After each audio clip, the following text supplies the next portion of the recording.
Halo semuanya, perkenalkan nama saya Rahmada Vita Rizky Sofiana dengan NPM 1707102000043.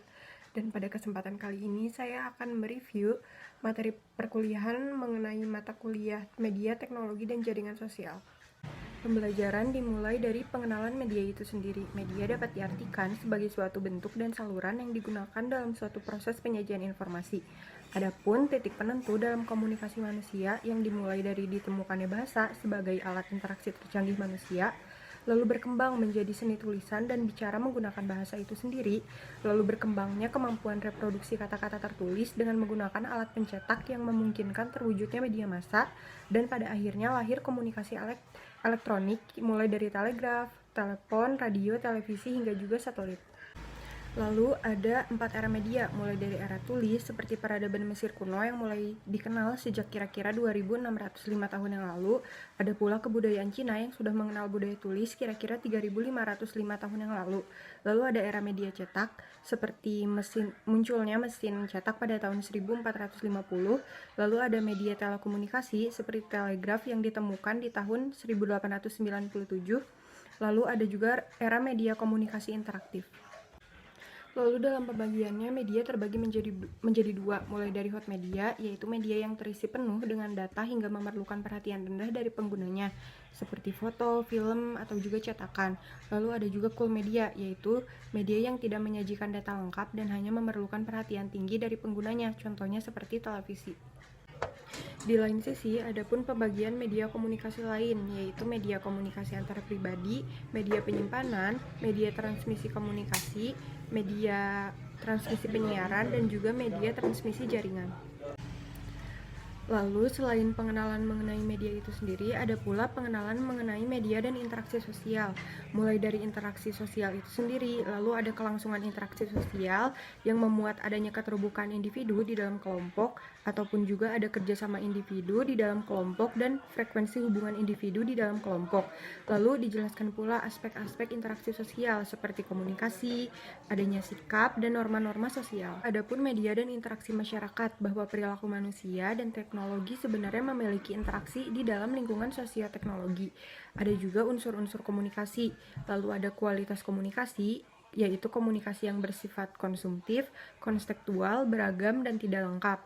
Lalu ada titik penentu dalam komunikasi manusia, mulai dari ditemukannya bahasa sebagai alat tercanggih manusia, lalu ada seni tulisan, dan lahirnya komunikasi elektronik. Lalu ada juga motif penggunaan media, seperti untuk informasi, identitas pribadi, integritas, dan interaksi sosial. Lalu ada juga hiburan. Lalu ada 4 era media, ada era tulis, media cetak, media telekomunikasi, dan media komunikasi interaktif. Lalu ada ketergantungan terhadap media, seperti adanya alasan untuk fantasi dan pelarian. Ada juga yang memahami media sosial sebagai sesuatu yang bermakna dan efektif bagi masyarakat. Lalu ada faktor penentu derajat ketergantungan seperti tingkat kepentingan informasi dari media dan derajat perubahan dan juga konflik di masyarakat.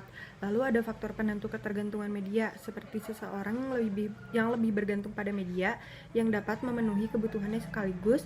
Lalu adanya juga perubahan sosial dan konflik di masyarakat yang menyebabkan adanya perubahan. Dalam mengkaji berbagai hal yang ada di dalam masyarakat, dengan berbagai aspek dan proses sosial yang mengelilinginya, dalam pertemuan mata kuliah ini pun media dan teknologi dilihat melalui sudut pandang teori sosiologi. Yang pertama ada teori fungsional struktural. Dalam teori ini terdapat asumsi bahwa masyarakat adalah bagian dari sistem organisme yang di dalamnya dikaitkan dengan hubungan antar manusia satu dan manusia yang lainnya. Dalam hubungan ini pun terdapat ikatan oleh struktur yang terdiri dari berbagai nilai dan norma sebagai unsur dasar. Diketahui pula bahwa berbagai unsur ini tidak dapat terpisah antara satu dan yang lain.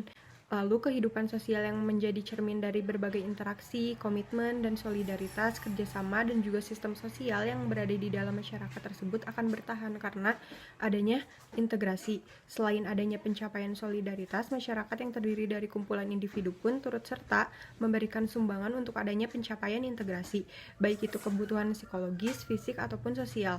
Dalam hal ini, jika sebuah unsur kebudayaan berhasil dalam fungsi ini, maka yang akan terjadi adalah fungsional, dan sebaliknya, jika unsur tidak berhasil dalam fungsi ini, maka yang akan terjadi adalah disfungsional. Nah, media yang menjadi unsur dari kebudayaan ini pun dapat dianalisis berdasarkan fungsinya, dan bertahannya media di dalam masyarakat pun didukung oleh keberfungsiannya. Media menjadi penunjang yang akhirnya akan memperkuat integrasi pada hubungan sosial masyarakat, dan keberfungsiannya akan menjadi kontribusi untuk pemenuhan kebutuhan setiap individu di dalam masyarakat. Dalam contohnya, adanya media baru seperti TV di dalam keluarga, dan TV tersebut akan diterima karena berkontribusi dalam pemenuhan kebutuhan sistem sosial dan kebutuhan setiap individu di dalam keluarga tersebut. Tentunya penerimaan ini pun dibarengi dengan adaptasi agar sistem sosial tetap pada tempatnya. Adaptasi ini bersifat menyeluruh karena sistem yang saling berkaitan.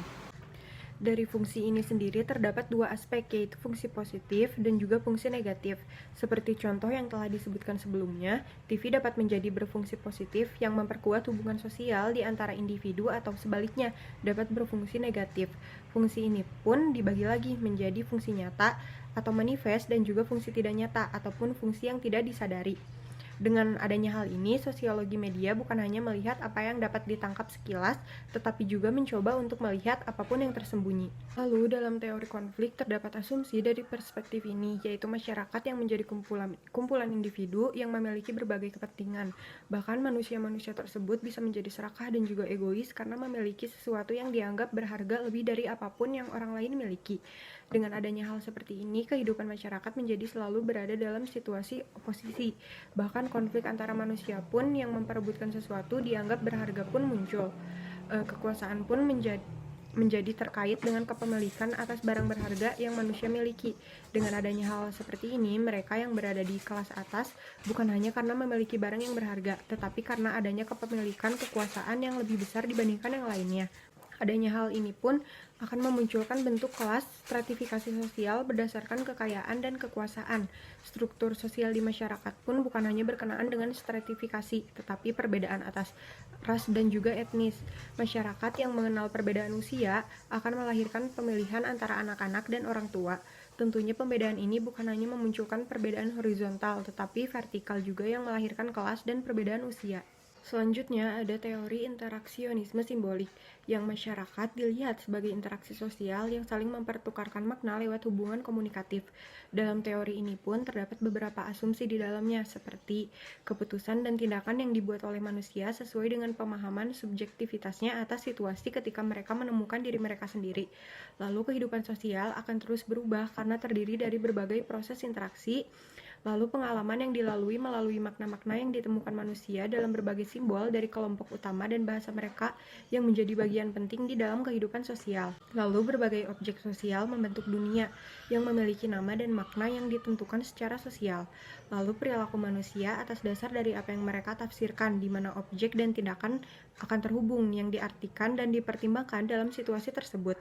Lalu melalui interaksi sosial dengan individu lain, kita dapat melihat diri seseorang menjadi sebuah objek yang signifikan selayaknya semua objek sosial. Dengan hal ini diketahui bahwa masyarakat yang menjadi struktur sosial menjadi sebuah pertukaran makna lewat teknologi komunikasi seperti media sebagai salurannya.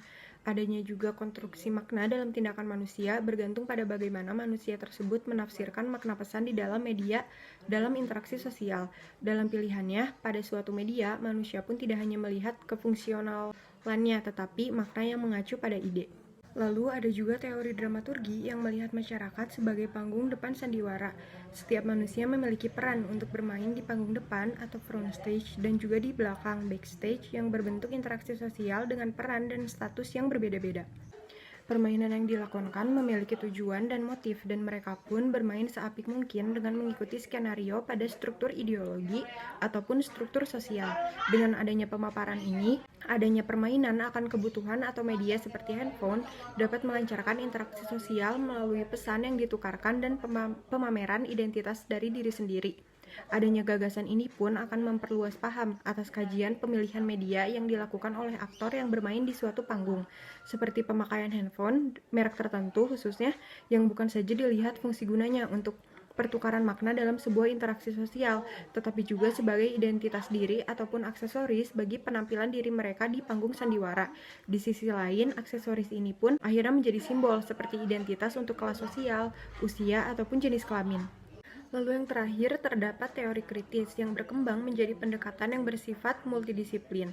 Teori ini pun seperti sebuah kebun yang di dalamnya memiliki kebun-kebun lain yang lebih kecil. Terdapat teori kritis lain yaitu postkolonial dan multikulturalisme yang penting juga bagi kajian media. Pentingnya teori kritis dalam pengkajian media pun dikaitkan dengan komunikasi yang fokus pada dua pandangan, yaitu transmission yang memiliki asumsi bahwa komunikasi menjadi proses penyampaian pesan dari komunikator ke penerima pesan. Lalu yang kedua ada pandangan generating yang memiliki asumsi bahwa komunikasi menjadi sebuah pembentukan dan pertukaran makna yang berarti komunikator dan komunikan bukan hanya bertukar pesan, tetapi bertukar makna ataupun pemaknaan. Maka dengan ini, pandangan transmission melihat pertukaran statis, mekanistis, dan linear pada proses pertukarannya, berbalik dengan pandangan generating yang melihat komunikasi sebagai pertukaran pesan dinamis, interpretatif, dan interaksional.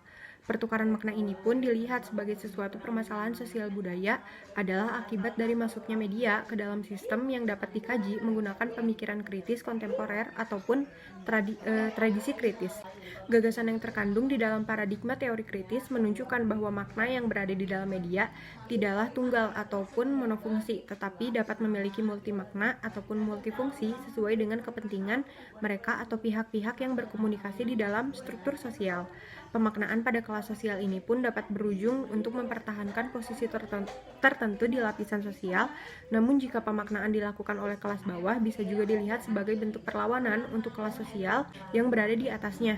Dengan adanya hal ini, media tidak hanya dilihat melalui konteks makna denotatif, tetapi juga konteks makna konotatif. Mungkin itu saja yang bisa saya sampaikan dalam review mata kuliah Media, Teknologi, dan Jaringan Sosial di kesempatan kali ini. Terima kasih.